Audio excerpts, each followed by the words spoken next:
Hey everyone, Felipe here. Welcome to another Tower of Saviors card review video. Today I'll be looking at the newest Diamond Seal series, Extrinsic Detectives, that is going to be set to release this Monday. Um, and this is going to be a series all about detective novels and their authors and their characters. So it's going to be pretty interesting in my opinion. I really like a mystery novel myself, so I am pretty excited for this. It's been a while since I've done one of these, so hopefully you didn't miss me too much. But yeah, without further ado, let's get started. The first card we're gonna be looking at is going to be the 1% jackpot card, which is going to be Redefinition of Variables Moriarty. This is a light human card with a leader skill that has pretty much only attack multiplier and stat multipliers. The attack multiplier equals approximately 208 multipliers when you count everything together, which is honestly not too bad. Vatican, the newest Black Gold card that released a couple months ago, was 200 multiplier on his leader skill, so this is actually technically better in the numbers department, but well, we won't get into that since Vatican is a Black Gold card and has a bunch of other things going for it. But yeah.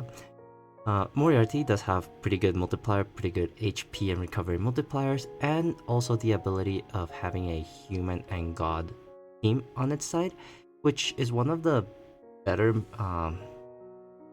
like pools of characters that you might have, because humans and god cards have a lot of cards in the game. A lot of the collabs, a lot of the crossovers are humans and gods, so there's definitely a lot of cards that can go into this team right here. For the team skill, we have something very interesting, which is going to be the leader skill. The team skill is divided into two parts, and the second part is pretty interesting. But the first one is just your usual stuff like extended movement time, runestone possession effects, sticky and burning nullification, step damage nullification, which is pretty nice. Also cooldown reduction, yeah, runestone possession effect, extra damage multipliers, which never misses, and extra combo count, which is always really nice. In terms of shield breaking, we have puzzle shield, initial shield, and fixed combo shield, which are pretty much the staples nowadays. If your team doesn't break these three, then it's not going to be that meta, because it is easier to just ignore these than actually fulfill them. Yeah, HP recovery and yeah, extra utility for it. Cooldown reduction as well as sniper. So pretty nice. All in all, like a very solid team skill and a good amount of shield breaking potential in the team skill. So it's really nice to have. However, the really interesting part of her team skill is going to be the second one, which is going to be when Moriarty is the leader and the ally is any Mysteries of Verdile's member. And this one basically, what it says is that depending on the type of enemy that you defeat, you will get a permanent buff for the entire battle. And these buffs are actually really nice, and it basically expands your team skill based on the enemies you kill, which is honestly like really cool, since you're just like absorbing the enemy's power or whatever, right? But yeah, these things are no joke. If you get all 5 of them, this is like an insane team skill. And spoiler alert, there are other ways of obtaining these buffs, so it is pretty easy to get all 5 of them stacked up. Water reduces your damage and increases your combo count by 30, which is insane. Fire increases your attack and also allows you to launch one non-attributive after attack, as much as 1.5 the team's attack. So it's going to be like a single shot nuke, and definitely helps against 5 attribute attack enemies. Earth gives you hyperstate for 2 rounds, so I guess it's something. Light gives you, honestly, arguably light is the best one, because it gives you a protective shield that does not deplete if you get hit by something that is not higher than the protective shield, and if it is, you just survive no matter what. And I guess you can keep triggering it as long as you have light enemies to kill. And so this is pretty insane. Having a shield of 111,111 points, honestly, like, is pretty good. That's a beefy amount of shield points. And then Dark gives you eclipses the enemies for 2 rounds. Um, of course, doesn't work with uncontrollable enemies, but having the ability to inactivate every enemy for 2 rounds, every single wave when you enter, it's honestly pretty amazing. But yeah, overall, team skill is very solid, and the leader skill has plenty of attack multiplier to go around and a lot of utility. So as a leader, I think Moriarty is going to be really good. And then it is also complemented by her active skills. And you know, power creep is settling in when active skill 1 has 2 infographics for it. That's just crazy, honestly, to me. But basically, active skills are also really broken. One of them is CD5, the other one's CD4, so there's like pretty quick or pretty fast active skills for what they do, and that is impressive. But yeah, the first active skill, CD5, refreshes your protective shield. Like I said, shield is great, shield is good. But yeah, so basically you ignore a bunch of other things other than just puzzle shield, initial shield, and like equal, was it equal combo shield? It was fixed, puzzle, initial. So like even after that you ignore what? Scorching areas, anti-runestone shield first batch, runestone combo nullifying, and equal combo shield. You also launch 1 extra attack of the attribute that you tap. And by tapping 1 attribute you get 1 additional effect. So I guess it is balanced. This skill is balanced that you cannot choose all 5 at once. You can only choose 1 of the 5 effects. But all these 5 effects are really nice, really powerful, and they're actually set to counter specific enemies by themselves. And the fact that you have one character with access to all these 5 skills makes her a really good role consolidation member that allows you to just have a lot of utility packed into one character. But yeah, water basically nullifies smog, blood areas, and black holes. And you also deal 39 damage of that attribute to all enemies. So for enemies that require you to deal, I don't know, 30 fire attacks, 30 dark attacks, etc., etc., this is a really nice skill to use. Fire gives you basically another hyperstate. Earth is a defensive skill that allows you to ignore the damage dealt by the enemies. This is good for enemies with a strength mark, since you still have to use up 1 turn to get all those strength marks up. Light gives you attack bonus, and combo count will be set to 11, which is honestly not the best, given that a lot of enemies have like 17 plus combo shields now. So setting your combo count to 11 isn't that great. But the combo bonus is really nice because it goes from 25% to 111%. So that is actually really nice. Dark is amazing since it lowers your recovery to 0, which typically is the weak point for many teams that have good recovery, because you have to bring a recovery reduction effect for enemies that invert your recovery. And honestly, the fact that Moriarty has this in her kit really helps out a lot, because you can bring other members that don't have to use the skill, and you can bring other members that can help you break other things or buff your damage even further if you want. So yeah, really powerful. And then you have another effect that if the leader is a Master of Verdial's member, which if you're playing Moriarty, great, you deal 1 damage of each specified attribute to the enemies, which actually doesn't matter because Moriarty herself already has a non-attributive attack that you can deal, so you don't really need to deal damage of 5 attributes if you want to break that type of shield. But it is a really nice bonus to have if you're planning on playing a Moriarty team.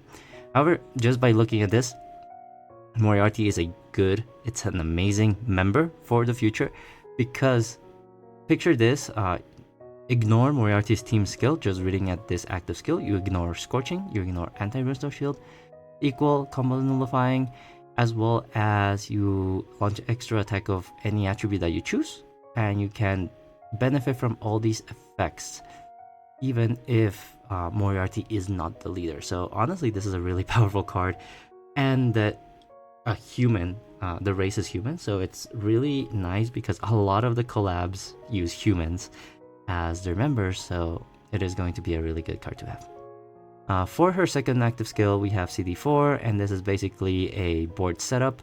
You remove runestones of the first type to generate runestones of the second type, so it gives you a lot of control over what you're removing and what you're generating, so that's pretty nice. And if the leader is a Mystery of Verdile's member, you basically remove all the debuffs from the board, just by moving. And the skill reduces by 3 every round, so basically this skill itself is going to be ready the next round if you're running a Mystery of Verdile's member. Honestly, this second active skill is not that good for future proof or future cards. I think it is nice having the choice of what to remove and what to generate, especially for most recent stages where you need to set up 10 or like X amount of attributive groups. You need to remove all your heart runes, so this is a good skill for that since it gives you the selectivity to do that. But I think where this active skill shines the most is when you use Moriarty as a leader, because the first part of the effect also allows you to increase your buffs from her team skill just by tapping the attributes that you want to be buffed. So, for example, if you are not seeing any light enemies to generate your protective shield, you can still use this skill to generate a protective shield regardless of what enemies you've killed. So honestly, this is a really good card and a really nice way to generate your shield every round if the enemy is breaking it, because you do get a skill cooldown -3 every time you activate it, so you can keep activating the light effect to generate a protective shield. But yeah, honestly, as a leader, she is pretty good. She's going to be pretty fun. But honestly, as all leaders go, there are going to be stages tailored for them. So it's gonna feel good for a couple months, and then, you know, they're gonna fall off. Damage wise, new cards are gonna come out, black gold cards, collab cards. So as a leader, it's going to be replaced pretty easily. But I do think she is pretty fun. She has a good amount of damage multiplier, so she's going to be fun to play. But I will say her active skills as members, the first active skill is going to be amazing, and definitely in my opinion, not a must-have, but definitely a high priority skill to get. Especially because of the role consolidation thing that I just talked. This card just fulfills so many utility roles that it would be insane to have in future teams that allow humans to run as members. So definitely worth considering to get this card just for the active skill. However, as a 1% jackpot card, it's not going to be the cheapest to get this. So just keep in mind that the rest of the seal is not super great. So let's move on to the second jackpot card, which is going to be Astute Diagnosis Watson, which honestly, the leader skill is actually quite, I mean, it's not bad. It has 196 approximately multiplier, which is still very close to Vatican's multiplier. However, its team skill doesn't really call out to me, and doesn't stand out to me really, because it does depend on the amount of runestone movement time that you have left, and the more runestone movement time you have left, the more effects that are triggered. And these things are honestly pretty nice, but that condition is just too restrictive in my opinion. Like, okay, 10% is actually really easy to fulfill. You get 3 times attack bonus, hyperstate after 25%, cooldown reduction after 50. After 75% runestone movement time, you ignore duo, trio, quartet, and quintet elemental shield. And yeah, looking at his remaining team skill, you get the usual extra movement time, runestone possession effect, except this one is weaker because it's just earth and heart runes possess the effect of your members' attributes in the team. And the only shield you break is fixed combo shield. Yeah, so yeah. And then when there's protective runes, you will not die. But you know, the best crowd control is death. So if you can kill your enemy before they can kill you, doesn't matter how much defensive utility you have as long as you can kill your enemy. That being said, if you can stall forever, that's not, I mean, you will eventually kill your enemy. But if the enemy has an annoying shield that you cannot break, it's a stalemate and you probably have to restart sometimes. But yeah, at the end of each round, generate protected Heart God runes and turn the top rows into Earth and God runes. So basically, you have 100% uptime in your protected rune defensive ability. But that, like I said, if you don't kill your enemy, that's not great. And here's the thing why I say this team skill is not that great in my opinion is because runes of movement time is very important. And with enough runes of movement time, you can ignore a lot of shields by fulfilling their conditions. And the thing with Watson is that there's so many situations that are not accounted for in his team skill that will definitely not give you the thing that you need to fulfill these two requirements, 50% plus. For example, like puzzle shield, you don't ignore puzzle shield, so you're gonna have to manually do it, and normally that is going to leave you with less than 50%. Like number shield, like 29 runestone shield, 20 runestone shield, 7 attributive groups and stuff. The only thing you're ignoring really is the trio, duo, trio, quartet, and quintet elemental shield. And yeah, I guess the only thing that matters is that you have 25 or more movement time, because arguably team's skill cooldown doesn't really affect you if you're playing normally. But damage wise, you do want to benefit from these 10% and 25% left. But I still think it's restrictive. I mean, it's not the worst, since all you need in order to deal max damage is 25 or more runes of movement time left. But I still think it's honestly not great, since you can never account for how much runes of movement time you need. Really nice for speedrunners though, but otherwise, I don't know. I'm not really feeling it. But yeah, moving on to the active skills. We do have 2 active skills as well, CD6 for both of them. And the first one is honestly not bad, because you generate protective runes, so basically you can generate your invincibility every round. And also ignore traffic light runes and enclosed area. So these are 2 pretty nice things to ignore, which, you know, always really nice, especially the green to red vortex. Ignoring that is actually a game changer in my opinion. But yeah, the CD6, the second effect is also CD6, restores all runestones to their normal state. So basically this is going to get rid of your protective runes, so keep that in mind. Turn all runestones into enchanted god runes, and then you generate a hyperstate for 2 rounds.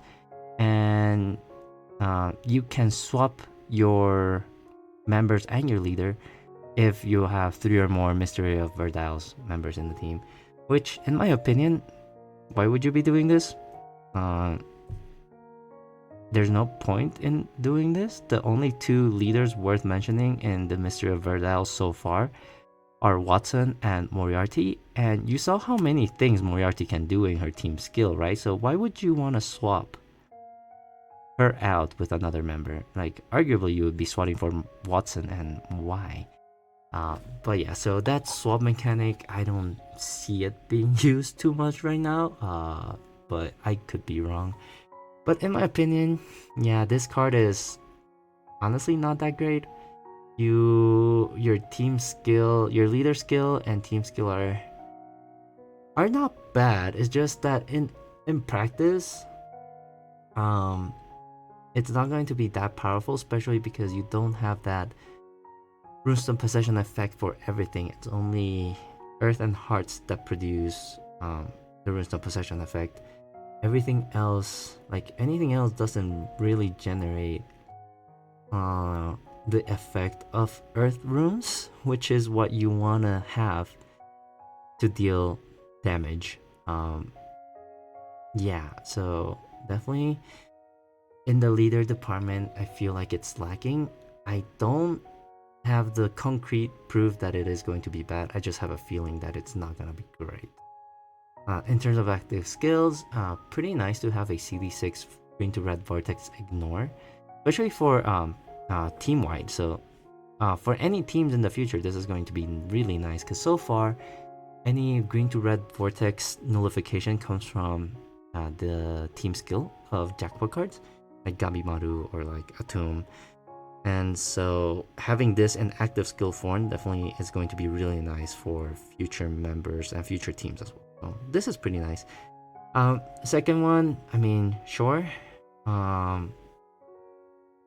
Hyperstate for everyone at CD6, really nice, especially with more fatigue rounds and hypnosis rounds. If you didn't know, you can overwrite fatigue with hyperstate for the number of rounds that your hyperstate is active. So that is going to be pretty nice. And restore all rune souls to normal state. Really nice for like condensed runes, petrified runes, electrified, etc., etc. So also pretty nice. So as a member, I think it's going to see more play than as a leader. And now that I say it out loud, it actually is kind of future-proofed. It's just a shame that it is a jackpot card and it's going to be require resources, require diamonds to pull for him. So not sure if the cost outweighs the benefit for him, to be completely honest with you. But yeah, looking at the... So, well, that's going to be the 2 jackpot cards. So now we're gonna do a quick run of the non-jackpot cards. We have Conan Doyle, and honestly, I don't particularly like this skill. Basically, you reset your cooldown for one of your other members and buffs your team based on their basic attack value. But I guess it is nice because it has extra utility like poison nullification and then extra non-attributive attacks. But yeah, I'm not a fan of cooldown reducing or cooldown resetting skills because active skills are actually meta right now, and in order for you to kill enemies you require active skills, so not a fan of this card in my opinion. And Agatha is actually pretty nice because it does ignore all Runestone Shield. However, it only applies to Mystery of Verdal's members, so this is going to be a pretty good for Watson. Moriarty already ignores Runestone Shield, I think. No, actually she does not. Yeah, so honestly this is going to be a really good active skill for Moriarty and Watson. So if you're planning on getting Moriarty, you'll definitely get an Agatha, and she will be really good for that team. Combo +6 and damage received -66 and characters attack ×6. So all pretty solid active skills in my opinion. So Agatha, worth pulling. And then for the other ones we have Clark, which honestly is not bad because it helps you break cross-shaped shield, which is definitely something that is not ignored by the team skill of either Moriarty or Watson. Again, this is only applicable to Mystery of Verdal's members, and yeah, so in my opinion, Clark really worth getting if you're going to play a Moriarty team. But if you're going to pull for Moriarty anyways, you'll definitely get a copy of Clark, so sure. And then lastly, it is going to be Cox, which is going to be also really good for a Moriarty team. Because you dodged the attack of each enemy, and then also your next round attack was going to be equal to your current round attack. So basically you get 2 turns of burst if you decide to nuke your first opponent. And also release locked skills, fatigue, hypnotize, windswept, and paralyze. So, you know, it's going to be amazing. Actually, it might combo with Quaxley. I mean, not Quaxley, Conan Doyle. Because Conan Doyle paralyzes your card, and this one will clear the paralysis. But honestly, a 2-card combo, not super great. But, you know, pretty good. It might be an interesting combo to try. But yeah, all in all, this Diamond Seal doesn't really strike me as good. The non-jackpot cards have very niche utility. Cox definitely is one of the better ones because it does help you release lock skills, and also fatigue, hypnotize, windswept, and paralyze for light members. So in the future, this card would probably be really good in light teams and definitely useful um, in like annoying stages because he has that universal light unlock or fatigue removal. So I'd say Cox is a must get even if you're not planning to pull the new jackpot card because his active skill is really good. For the other cards, I think they're only worth pulling if you're planning on playing a Mystery of Verdile's team, mainly a Moriarty team, because of the extra utility you get for the Mystery of Verdile's members. For example, Crush Shape Shield, All Runestone Shield, etc. etc. And Watson and Moriarty, definitely interesting to pull for their active skills. As for their leader potential, I think you can get by with just having Vatican or Rimuru or Gabimaru for now. If you have any of these three, you don't really need Moriarty because those three will carry you through many stages for this patch, honestly. And so I don't think you need a new leader for these instead of these two cards. That being said, the newer stages are most definitely going to be tailored for them, so you might still encounter some issues. But I still believe that Vatican, Heijaja, Gabimaru, Rimuru, or Demon Lord Rimuru are definitely going to be still usable for this patch while they release Moriarty. So if you need to save diamonds, I do think it is worth skipping. If you don't need to save diamonds, I do think it is a good card to obtain for their member skills, for their active skills for future team composition. So yeah, that's my thoughts on this newer diamond seal. And I'm sorry it takes me so long to create these nowadays, but work really has picked up and I don't have as much time as I do before. But yeah, that's going to be all from me. Please let me know in the comments if I said anything wrong or if I missed anything. But as always, stay tuned on my YouTube channel for more Tower Saviors content. Nowadays it's mostly stage clears, but I will try and post more card reviews and other useful information. But for now, stay safe, stay healthy, and I'll hopefully see you next time. Bye everyone!